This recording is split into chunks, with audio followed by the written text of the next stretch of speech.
Welcome to the IT Matters Podcast, where we explore why IT matters and matters pertaining to IT. Welcome to the IT Matters Podcast number 15. I'm your co-host, Keith Hawkey. Aaron is traveling, so I'll be manning the ship today. And we have a special guest. Matthew B. Parks Sr. Is the VP of IT and Security for the PACE Center for Girls. He's been working in the nonprofit organization for over 10 years and has been saving the day in IT since 1995. So Matthew, how are you? I'm well. Thanks for the introduction. Pleasure being here. Well, I'm pleased to have you on the podcast. And why don't you tell us a little bit about yourself? I gave a brief introduction, but love to hear a little bit about your background, what you do for the PACE Center for Girls, and how you got into IT. Okay. So again, I'm Matthew Parks. Was born in Jacksonville, Florida, where I reside presently. I've been in IT, like you said, since 1995, and I tell the story that IT. I didn't choose IT. IT chose me. It seemed to be a good fit for myself. There were a couple of divergent paths that I was looking at when I was researching what I wanted to be in my early 20s. And this one seemed to be the best. And it was a good return on an investment, I would say. Occupationally, it's treated me well and has afforded me a pretty good living.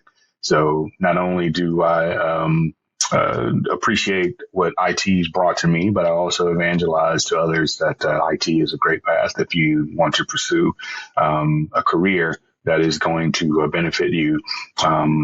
For PACE, again, I'm the vice president of IT and of security. So it's kind of in the name, but I'll go into depth a little bit. So I have at present a team of about 14 at the present. PACE Center for Girls is a nonprofit organization that has been around for almost 40 years. And in that time, we've helped 45,000 young women reach their potential.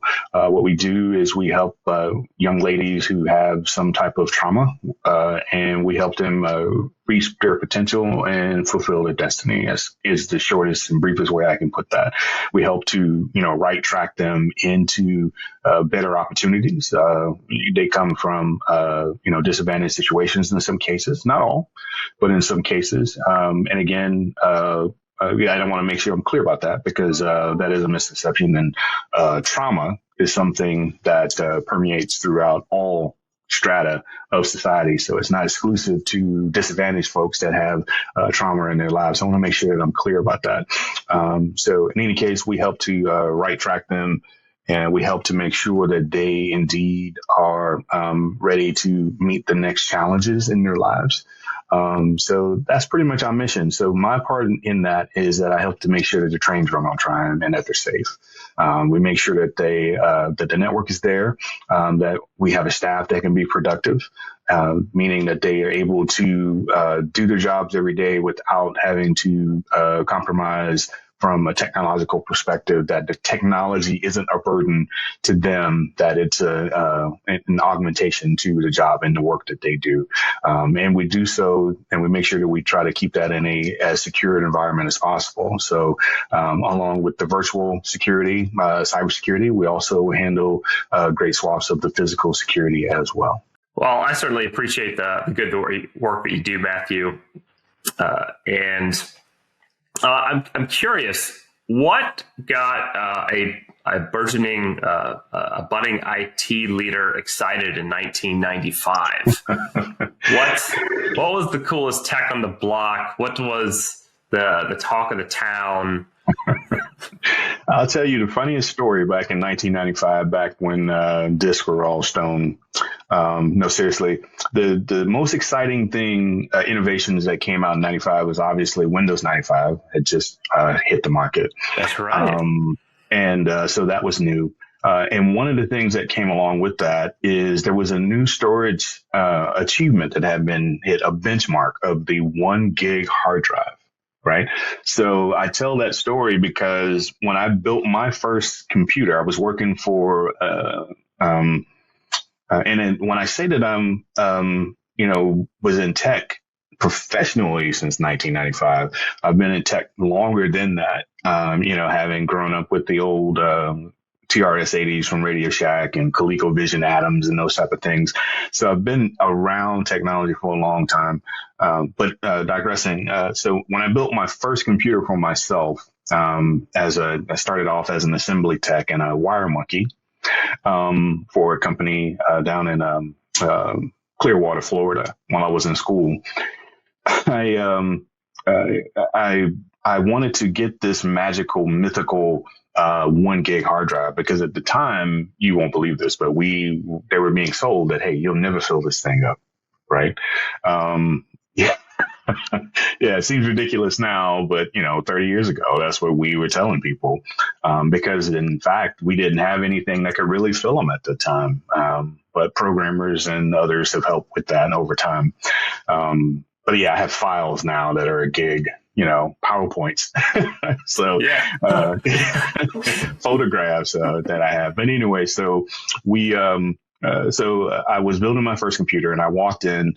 And I wanted to get this. I'd saved my money and I was buying parts a little bit at a time. And so I bought the RAM, had an old motherboard that I put together, had a case. And so the hard drive was the last piece I wanted. And it was the most expensive. And I walked in and I didn't account for the tax.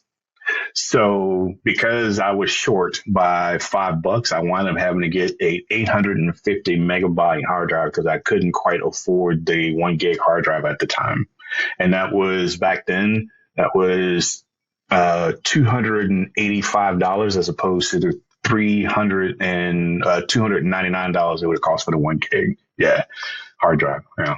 So that's how much times have progressed and changed in technology that we work in an industry where things tend to get better and cheaper over time. So it's an amazing thing to look at when you look back. 1 gig hard drive. I don't think I could. My phone could run on a 1 gig hard drive. I mean, our phones come with like 16 gigs nowadays, standard. Mm-hmm. And that's small. Yeah. Yeah. Exactly. Mm-hmm. Well, let's get into running discovery. This is a session. I ask you 3 questions to learn a little bit more about yourself and just to get the conversation started. So entering running discovery. So speaking of 1 gig hard drives, what was your favorite video game growing up? Favorite video game growing up? That's a tough one. I think it was one that was called MDK. I have to go back. Of course, there was always, again, I'm older, so Space Invaders and Galaga and those type of things, Mortal Kombat, going back, Street Fighter, those type of things. So those were some of my favorites coming up. But yeah, there was a one. So yeah, I played even the Mike Tyson knockout, those type of things. So those are some of the ones that I grew up with, back in the day.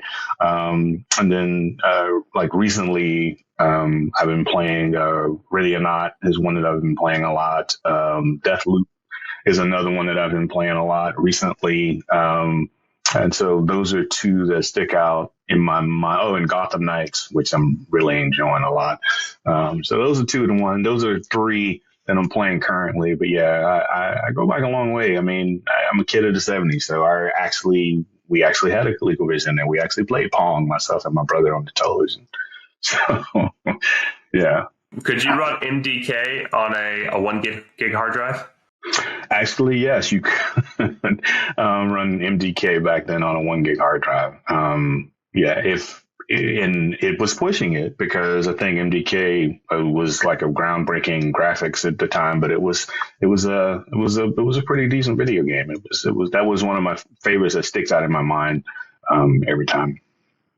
Yeah. Back when video games used to publish and then that was the game. Mm-hmm. They had finished the product. Right. And the only thing you had to download were patches and stuff like that, but you didn't have a lot of DLC and that type of stuff like you do now. That you have to pay for. Oh, back in the day, yeah. There was a game called Perfect Dark when I was growing up. That was more of an N64 game, but it was the first shooting game that had bots. You could you didn't need another player, so you could sit there and you could put 30 different bots, and they all had their different personalities. One bot in the match would hide, and he would be a coward. One would be like really aggressive. One would play defensive. One would just jump everywhere. So they tried to have these, bots, but Perfect Dark. That's pretty cool. Question number 2. What exciting personal tech are you excited about on the horizon? Personal tech that I'm excited about on the horizon. That's a tough one. I'm really excited. I'm really excited about the direction of this is going to sound odd, but the direction or the evolution of the foldable phone. I think that is something where it's still in a very nascent state. But I think that it really lends a lot of credence to productivity. Like I use one for work. I've been using one for work for several years now, and I've recently just upgraded to I had the first 2 iterations of the Microsoft Duo, which again, from a productivity device, I think it's still the best. And I've recently upgraded to the Pixel Fold for work, and I'm literally yesterday, so I'm still kicking the tires on it. But it's really has been from a productivity perspective, it's really hard to beat those form factors because of the larger screen, the increased real estate, which, studies have shown that increased real estate and having multiple screens have increased productivity in the desktop. So it's a harder sell for people to really implement them from a personal perspective and how this works. And I think part of it too is that, the developers have to get on board as far as being able to make their programs or applications or apps take advantage of the extra real estate. So those are 2 of the things that, but yeah, that's one of the things that from a personal perspective, I'm excited about. Everything else, I've kind of, I kind of sit back and I want to get a little bit more on, but that's something that really appeals to me. And to see if that's something that I would apply from a personal perspective. I guess the other one, because I'm a movie guy, is the increasing price, the way that the price is coming down on larger screen televisions that are higher quality. Again, taking advantage of that cost curve that we have in technology, with things again get cheaper and better over time. And I think that's something where post COVID, more people are taking advantage of using all of these streaming services to have content. So having a nice theatrical experience at home is something that I think that I see as something that excites me and something that I'm constantly playing around with and trying to make sure we have the best experience, because we've started going back to movies and stuff, and recently we just saw Mission Impossible Dead Reckoning, which is very good. But that was good. Oh yeah, can Tom Cruise still do backflips and jump out of planes? And he did youthful age. Well, yeah, he's done all of everything except the backflip. Yeah, he's a 60 something, but yeah, he's done the backflip, jumping off mountains, and the fight scenes and stuff. And again, at his age, he's become the American Jackie Chan, right, where he does his own stunts for the most part. So. Yeah, he says it and you see it and it shows up on film that if it looks like, if you think it's him, it's probably him. He's flying helicopters and flying planes, and just it's really amazing that he's kind of the last great action hero of our time, I guess. Yeah, I've heard. I heard that he's never done a television commercial. He has only existed in movie. Like, he is a through and through movie star. He's only in movies. He's never done ads for any kind of television commercial, or he's never been in a show, I don't think. I don't know if that's 100% true, but I did hear that, and it sounded right. So it must be true. Strangely enough, it does sound right. When you mention it, yeah, because even the only ad I could think of is a movie trailer for him. Yeah. So, or promoting a show, unless you count like television talk show appearances, right? Yeah. But that's usually a promotion of something. But yeah, as far as him being in a serial television show or in an ad, yeah, I have no recollection of anything like that. Even a lot of stars do that. The big stars like Brad Pitt and such, they'll go over to other countries and do the ads. They just don't do them in the U.S. Maybe there is a loophole. Maybe he has. He's the face of a soap brand in France. Or we don't a know shampoo about. in Korea or something. Yeah, maybe. I don't know. Yeah, but yeah, it's like Tom Cruise. The last running discovery question. What is your worst day in IT? What has been your worst day in IT? I'll probably say the worst day in IT for me was the day that I guess presently, the worst day is maybe about 4 years ago now, 4 years ago now, 21. So 2 years ago, when we discovered that we had a ransomware attack. That was probably, and it's one of those things where at the time I couldn't process that because I had to go into action, and my team had to go into action. So we didn't really process that as well, but that, and then, learning some of the mistakes that were made that allowed us to be so vulnerable.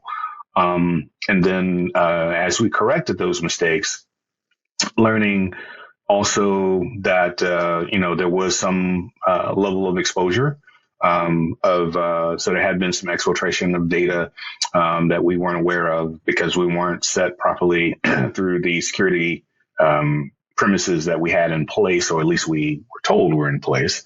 And so yeah, that was a dark year, I would say. And I couple that by saying, again, we had just come out of COVID. So COVID, we were surprisingly prepared for the technology piece because we had already migrated to Teams. We pretty much 98% of our staff have laptops because we're mostly mobile, and phones, probably, and about 40% of the staff.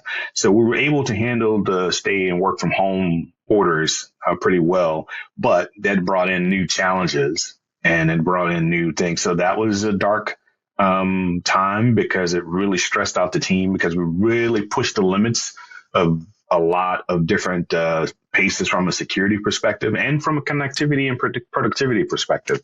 It pushed us really, really stressed us out. And then coming out of that, and then you had the ransomware attack that happened. That was I'd say 20 to 21. And probably, you said dark day. I'd probably say it was probably a darker period that I had and that we came through. But just like anything else, you don't really appreciate the light until you've gone through the dark. So having all of that come to fruition and, coming out on the other side cleaner is something that I really look at and celebrate. It's an episode all too familiar with a modern day IT leader. And if you haven't gone through one, it's the only time. You either don't know it or it's coming. So it's one of those two things. Yeah, that's true.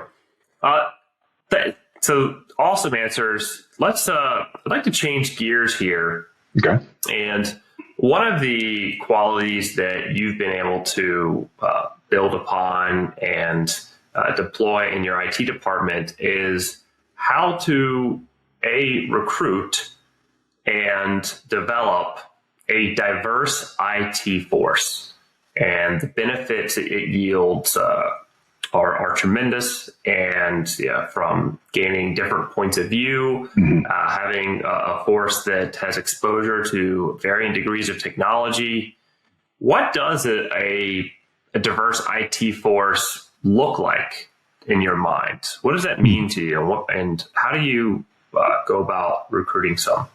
I think part of it, and I think you hit it on the head with the by defining it is that the most important piece of the diversity is the diversity of thought more than anything else, because by bringing in people from different backgrounds, you have a diversity of thought, a diversity of exposure, and a diversity of experience that helps to make for a more rotund, a more full picture of the environment that you're working in and the environment at large. So that's a very important piece to me, is to make sure that we do that. So in the recruiting part of it is just making sure that there's a level of exposure to in your application or in the job description that you post that is, I guess, more friendly. So it'll be more open to bring in more candidate. So working with either a recruiting company or your HR to tell them that I want to make sure that I'm getting resumes and applications from a wide swath of what America looks like. I want something that's representative, number one. And number two, I want to make sure that we reach out to whether it be colleges or schools that that may not be traditionally on your list of from your candidate pool. Because to me, those are opportunities that I want to at least afford. And when I say that I'm going to hire the best candidate, regardless of skin color, regardless of, experience, regardless of acumen. I want to hire the best candidate that is also the best team fit, right? But part of that in something that I learned in my personal life is that personal professional life is that the interviewing process is also a learning experience also, because there are times when, I know that I may have been underqualified for a position, but I was able to get in front of the recruiter or in front of the hiring manager, and I was able to sell myself and my skills. And through that interaction, I was able to convince them to look at a different direction, to go in a different target than they may have already had in mind. So the opportunity itself, opening the opportunity, to me, is an important part of the equation. I also think that from the candidate perspective, it helps them so that they have a diverse experience when it comes to the job searching, and that they're asked those questions, the live fire questions. You can simulate this, but it's hard to do when there's nothing really on the line. Whereas when you put it out there, that's your shot, right? You've got to shoot your shot, and it's really, I think, helpful for beneficial. So even if we don't bring them in, I feel that that's something that helps enrich the candidate for the next opportunity, is that they were able to sharpen their iron against our iron. Yeah. I couldn't disagree with anything that you said. And especially what stuck to me is that the computer science departments differ university to university. Mm-hmm. So if you have a handful of universities that are your favorites that you select from, you're going to be receiving a handful of thought patterns that derive from these universities. And, because the different personalities, the different exposures, widen the scope of the universities that you're selecting from, widen the scope of the geographies, and you're going to have a team that has more experience and exposure to a wider swath of IT and technology and cultural experience, which I think is applicable to IT as well. It's almost like those people that know multiple languages are able to think and cross-pollinate ideas perhaps more effectively than those that know a single language like me, for the most part. Mm-hmm. I completely agree. So after you have onboarded one of your new IT employees, So much of the IT role today is developing people skills, and it's communicating a vision to a board, communicating not just the bits and the bytes and the technical know-how of how this is going to optimize a computer process. This affects the bottom line of the company. It's developing a relationship. It's understanding the politics of the situation. Mm-hmm. How do you go about training a traditional, more technical-minded, from a diverse background individual into a well-rounded leader that can communicate a vision to the likes of a board? No, that's a good question. I actually do a talk on that. It's called from the help desk to the big desk, and we actually go through. Yeah, it's the actual name is from the help desk to the big desk. Started from the bottom. Now we're here, type of thing, right? So we. What we talk about in that is we go through that path, because what you said is something that's very important that people don't really consider. There isn't a direct business correlation to leadership in IT. There just isn't. Where if you think about the accounting department, for example, there is a direct link because of the way that they interact with the business. You can go through a myriad of other departments, whether it be HR or any of those, and those actually have a more direct path to that leadership, business leadership, than it does in IT. So it does take additional cultivation, because most of the IT folks are overwhelmingly, I don't want to overgeneralize, but overwhelmingly, the numbers show that we're mostly introverted, that we mostly, myself included. It also shows that we tend to not, which means we don't naturally build relationships, which is an important piece in the business piece. It's something that if it's that question I always get asked, hey, what would you tell your younger self? Networking and relationships, do it earlier, learn that. Something I'm trying to help, my son and others who are coming into this to understand. So yeah, well, as we talk through that, we discuss the relationship piece. We talk about the need to learn how to zoom out and look at it from an organizational perspective, because again, we're task oriented, right? We have a ticket that comes in and we need to solve this for this ticket, and we tend to zoom in from that perspective, and we have to be able to zoom out and look at it of how this one ticket affect this much of the productivity, and this productivity affects this particular location, and this location affects the rest of the region and the rest of the organization. So being able to zoom out to know that, this one thing that you're doing today contributes to the greater productivity of the organization, the greater health of the organization. And then from that perspective, looking out and saying, how do you have to understand, how does your IT department, what cog on the wheel are you? How do you fit into the organization, past, present, and future? And then where do you fit in your IT department and your contribution to the department's greater contribution? So those are things that you have to learn from a leadership perspective, because you have to think beyond yourself, beyond that ticket that you're working on today. You have to be able to think more organizationally. And then the other piece is learning that, you have to go from that operational to tactical to strategic to be able to move in through the different strata of leadership in the organization. One of the things, Admiral Grace Harper, she had a quote that says that you manage things, but you lead people. And, that's one of those important distinctions that you don't,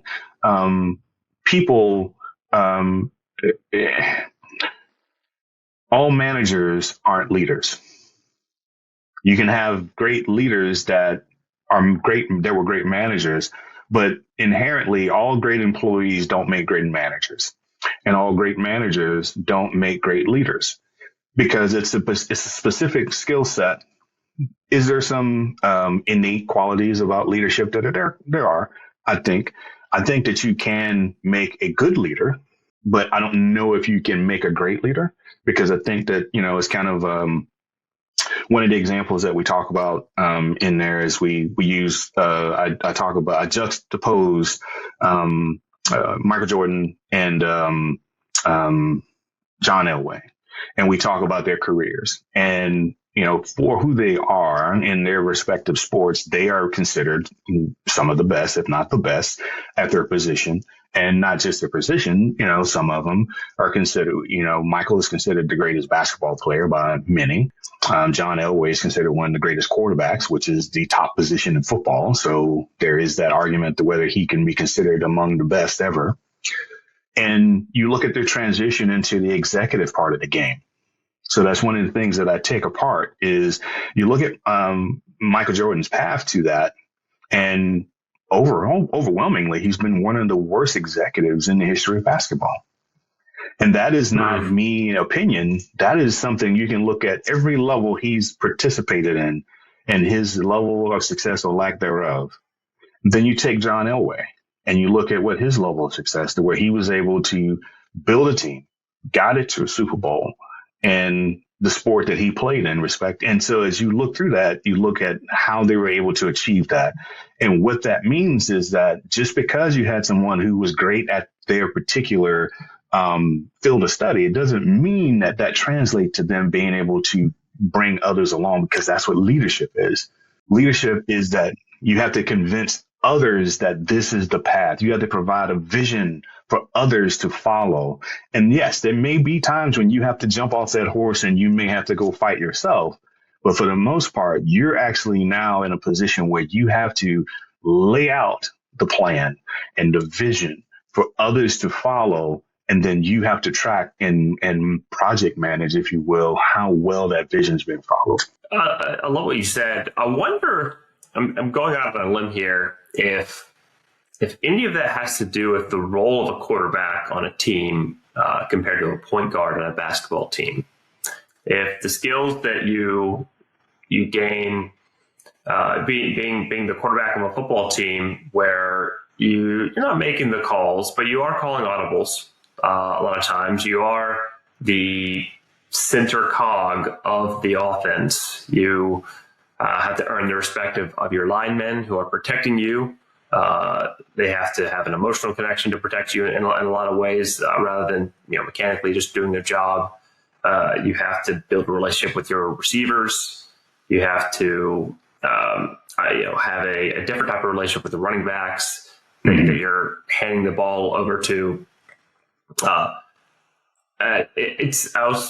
That idea popped in my brain. I don't know if it translates at all, but it is interesting to think about. If you're a career quarterback, you are in some ways having to manage a multitude of relationships on a team. Yeah, you do. And I think that's part of it. But I mean, part of it also, because, one of the other things we talk about is, in a smaller degree, it depends on, how long I've been paid to do this talk. So, it goes from an hour to 75 or 90 minutes. But when we talk about this, but, we also talk about, someone like Matt Millen versus someone like Jerry West. And again, flipping the basketball football analogy, if you will, and even comparing, someone like Jerry West to Michael Jordan, because, Jerry West, Hall of Famer, world champion, one of the greatest point guards of all time, transitioned into building one of the greatest teams of all time with the Lakers, and then went to other teams and was able to help build them at least into competency, if not proficiency, or in relevance. So it's a thing where there are some inequalities to that position, if you will. But in fairness, Michael Jordan was a shooting guard, not a point guard, but he was the undisputed leader on that team.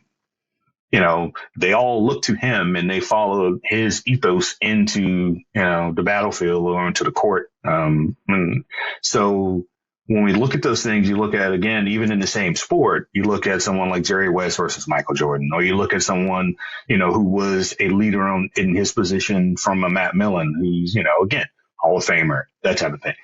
terrible executive with the Detroit Lions. I mean, they had what's called the Million Man March in Detroit to fire him. Those type of things. Versus again, someone like an Elway. And it's so, trying to pick those analogs where you have some successes and some failures and, breaking those down and seeing what were the commonalities of why there was success and what were the commonalities of failure. So bringing that all back in, part of it is that with us, I'll use myself as an example. I honed my troubleshooting skills to a very fine point. So that means that I had to have that ability to remove everything else and, identify what the problem is. So through all of the noise to hear the signal. So that's an important piece. But going and ascending into a leadership perspective, that's not necessarily a skill that is a translatable skill per se, directly translatable skill. We talk about that too, as far as, is that what skills are transferable and directly and which ones are indirectly and which ones you may have to, push back on. Because again, I don't do board level circuitry anymore, going back to, that level of troubleshooting. I don't. It's not part of my role. So how do I keep my razor sharp for the next haircut? Then, I had to figure out those type of things. How do I continue to cultivate that in myself? But also, what skills do I transfer? Do I transfer? Yes, I don't necessarily have to troubleshoot those type of problems, but the troubleshooting skills I learned, they're transferable into corporate and organizational issues. That if there is something coming up, listening to what people are saying, because again, that's something you learn from the help desk. If you're effective, you have to learn effective listening. So part of that effective listening is listening to what folks are saying, discerning what the signal is versus the noise, trying to get to root problems, root causes, and then solutions that will help to, and not treating symptoms, but treating causes. All of those things can translate into how you can operate a business. And so those are the pieces that you have to take with you. Unfortunately, there are other pieces that that may atrophy a little bit. There are pieces that may get dull over time, and you'll have to find ways to sharpen. So for me, that's my research time. So I bring in new products to the organization and I, may purchase them and I'll experiment and try them out to see and overwhelmingly that's benefited the organization because when something comes up or we go into this type of thing, oh yeah, I have a hardware solution for that. So I find ways to keep that sharp because that's just a desire that I have because I get that question a lot. Well, you don't troubleshoot anymore. So yeah, I don't, but being able to look at these new technological innovations as they come in, new solutions as they come in.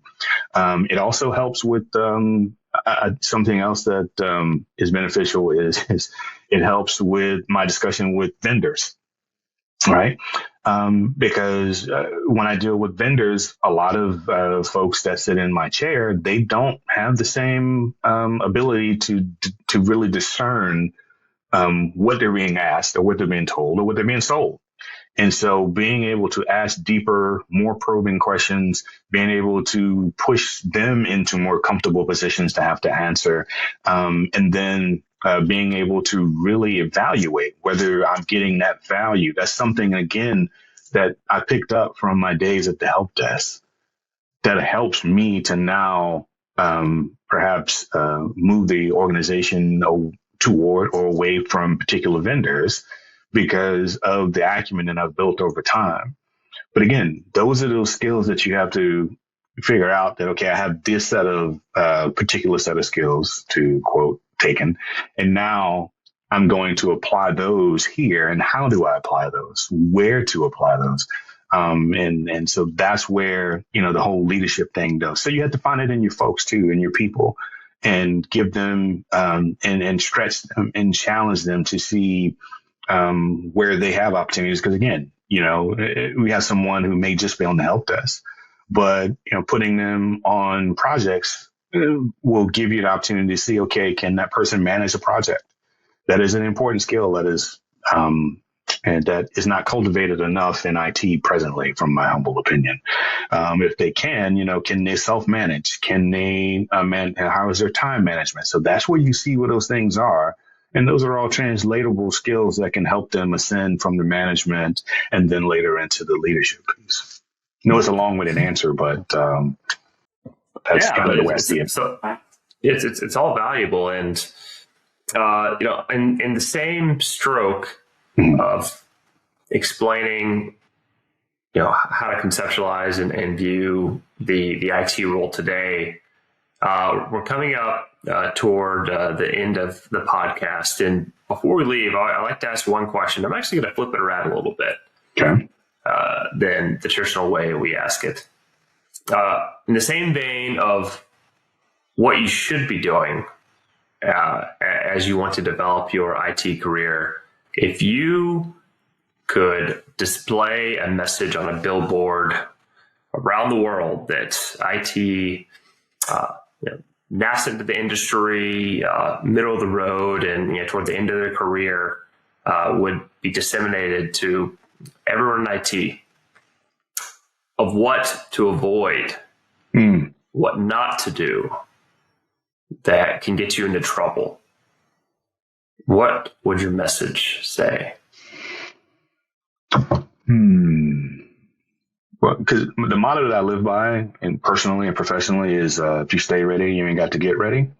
So the other side of that, I would say, is that, don't stop evolving, is what I would say. Because this industry, the one thing about this industry, unlike a lot of industries that are present, is that, for the most part, there are new challenges and maybe new grants and maybe new rules. But, and again, this is no disparaging against accountants, but pretty much that job is the same. They have new things that they have to learn over time, new tax laws and that type of thing. But the actual day-to-day thing, right, is the same. We don't teach technology the same way we did, when I started. When I started, we were doing board level troubleshooting with logic probes and stuff.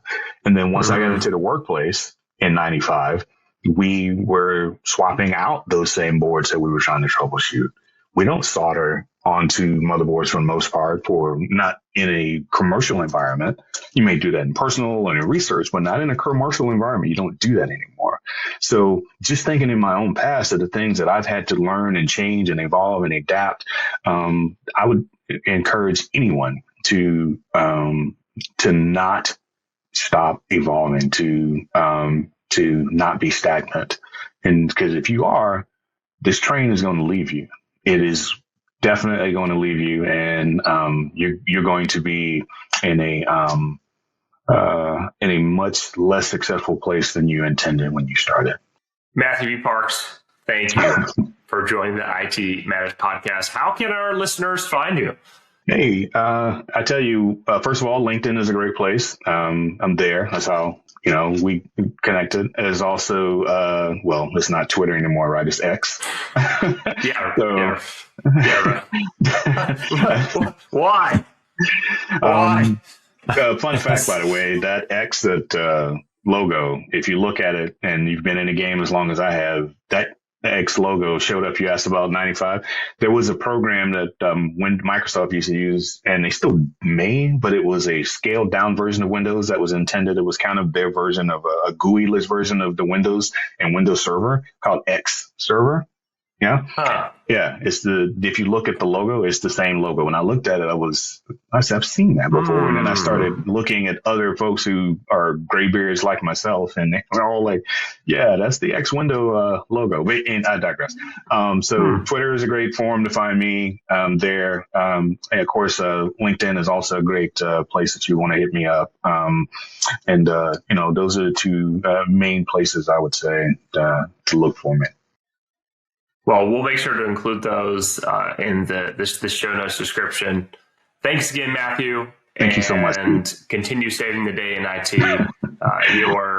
The job you do is invaluable, and really appreciate what you do on the nonprofit side. It takes a special type of soul to help the youth and our very young women. So I appreciate that. Keith, Up to you. if I can get a couple seconds just to wrap up on something that we discussed earlier is, Sure. Again, when we talk about, bringing in disadvantaged populations and minorities into IT, I think just really brief, one thing we need to do is we need to redefine STEM and we need to embrace vocation. Again, because the vocational jobs that we have thrown our nose up at, a lot of those are STEM jobs, right? You have to know a lot of math, a lot of engineering to be a carpenter, to be a plumber, to be a mechanic. And those jobs are very high paying jobs. Also, we need to expand that umbrella in IT because I mentioned earlier, project management. That is a very crucial role to IT and to organizations in general. So we need to do that. Representation is important. Exposure of our young people to the field is important, and investment, both at the governmental level for a lot of these disinvested environments that folks are coming up in. That will be helpful. And of course, the business community, because again, there are almost 1 million IT jobs that are open today, and we don't have enough people to fill them. So businesses and government investment into that, because when we talk about not only IT, we talk about cyber. It's becoming a national security risk now, not having enough cyber people, not having enough people in IT in general, because we're stagnant in our lead in the IT space. So I just wanted to throw those up before we leave. It's just another aside. Sorry to take up that time. Yeah, no, all great points and well received. So we'll post where to find you, Matthew, in the show notes, and hope to have you back. Thanks for joining. Anytime. Thank you, Keith. I appreciate the time. See you later. All right, bye-bye. Thanks for listening. The IT Matters podcast is produced by Apkalla, an IT advisory firm that helps businesses navigate the vast and complex IT marketplace. Learn more about Apkalla at opkalla.com.